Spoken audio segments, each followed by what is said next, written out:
Hello everyone, welcome back, Patrick here. Well, I would like us to take a quick moment of silence for GIK and my position. Thank you. So I actually liquidated my position in GIK today. I sold at 389, about 20% of my position, and then very quickly, as you guys know, it dropped. So I was able to sell the rest at 377. So it's not that I don't like the company or anything, but people have totally misunderstood the news this week. And for that reason, I have to sit on the sidelines for a couple of days at least. So in this video, we're going to talk about the updates on GIK. When are we actually going to have the shareholder meeting? Is it on the 15th of March? So let's talk about that. Please like and subscribe. You guys know it really helps out. And also, I haven't really talked about it much recently. If you guys want to get the $50 from IPOE SoFi, all you have to do is deposit $500 in your money account. And you can also do it with the investment account. If you deposit $1,000, you're going to get a free $50. So if you want to support the channel and you want free money, link is in the description and also in the comments. Thank you.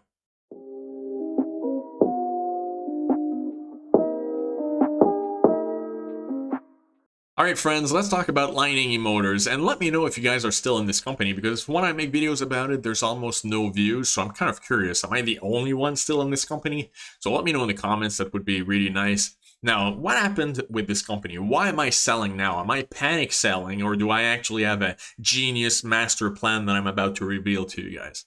So first you have to understand something is that in January it peaked, right? And then there's that normal retracement period that we see in almost all of the SPACs. This is very natural because people start to take profits or they just move on to other SPACs, whatever the reason. With pretty much all of the SPACs, we see this phenomenon where it peaks and then starts to retrace. Then after that, like the process for the company to merge with the SPAC is that the SPAC needs to file what's called a preliminary proxy statement. That is the full document, but without the shareholder meeting date, right? Then they exchange information with the SEC. The SEC gets back to them, asks them more questions. There's a back and forth. Often there are revisions to the preliminary proxy statements until at some point the company and the SEC agree on the document, and then they can file the definitive agreement, which proxy statement, which has the date for the shareholder meeting.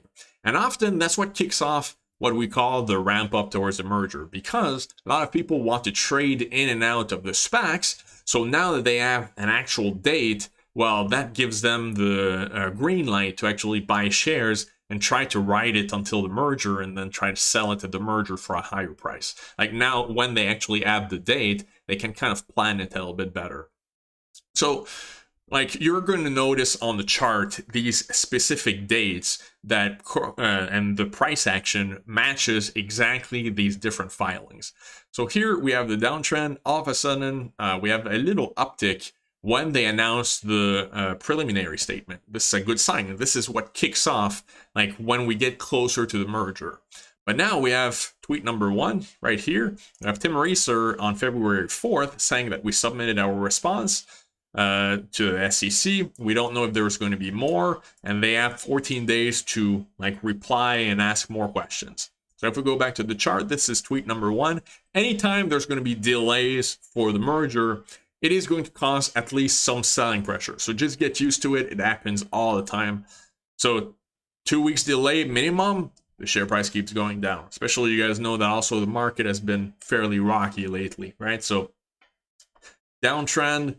All of a sudden, 2 weeks later, people are thinking, hey, now they're going to be announcing the shareholder meeting. So there's a huge uptick right here, right? And we talked about it in a previous video. But what happens is, boom, Tim Reeser, tweet number 2, February 18th. They received a response from the SEC. There's 6 more questions. They're going to be working on it. They have to update the financials for Q3 2020, right? So 2 weeks delay, probably at least. What do we see? Tweet number 2, big crash. So look at the downtrend from the middle of January, and then this brings us to late February. So the stock has been getting completely hammered over the past month and a half. But now, like what happened? 1st of March, right? We see this big uptick right here. Well, yesterday, you guys know the market was doing really well, right? So it's kind of normal that the stock add a little bit of like price action positively kind of normal. But here's the thing, is that people totally misunderstood the filing.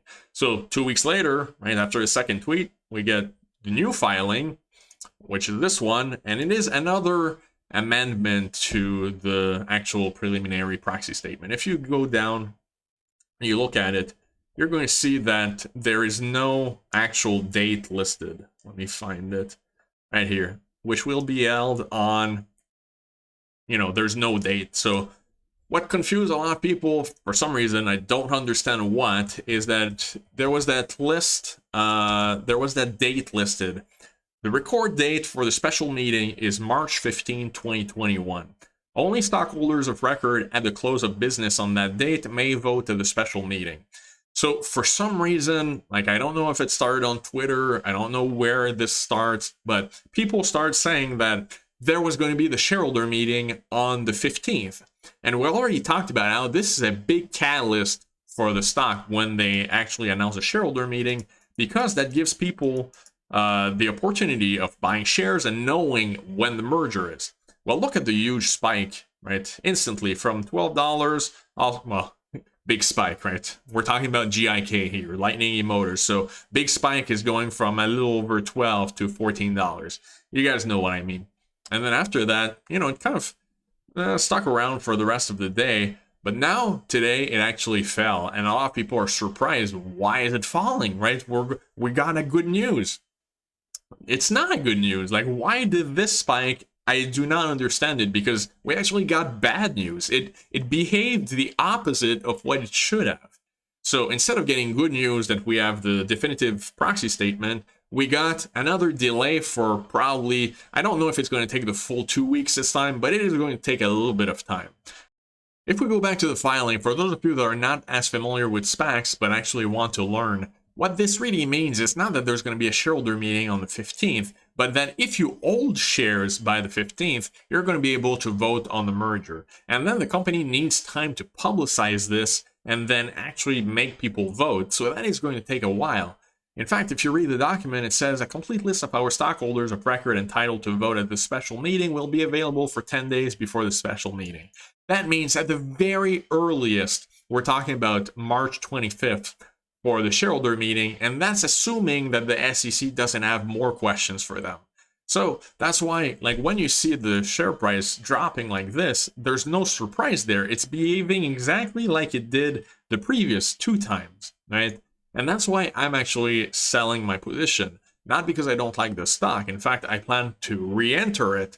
And usually, as I mentioned before, it's not necessarily a great idea to trade in and out. But in this case, there was a complete overreaction, right? And this allowed me to sell at a pretty good profit, knowing that it's 99.9% sure that I'm going to be able to re-enter at a better cost basis than I have now, right? So if we look at the chart for today, this is the minute chart, right? One day, you'll be able to see exactly what I'm talking about. What made me actually sell today is that look at how the share price really fell pretty rapidly, right? From almost $14, and then it went down to a little, about $13 within the first 30 minutes. So there was obviously a lot of selling pressure. And the stock today total was down 1.27 for 9%, right? So we could clearly see that the share price was dropping, but if you look at the warrants, which I held, they were not really dropping. They were pretty stable in the first hour or two,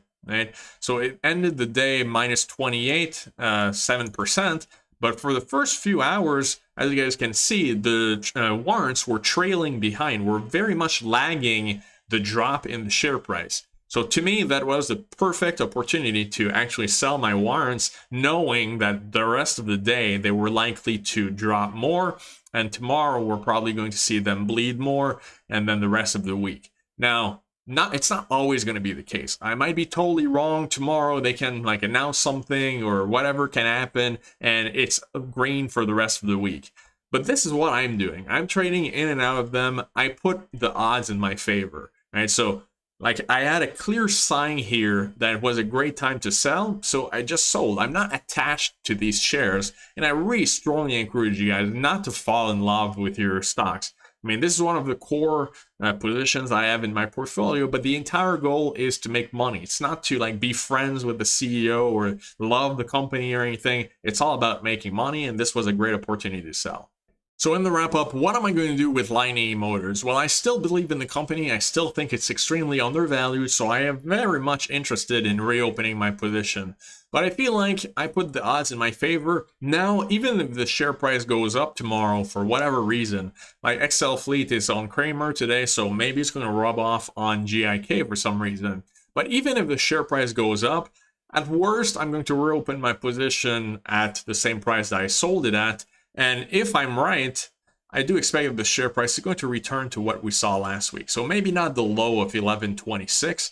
I mean, that is way oversold, but I wouldn't be surprised if sometime this week, without any announcement, it touches $12 or maybe even a little bit worse. And how that translates into the warrants is look at what they were last week, right?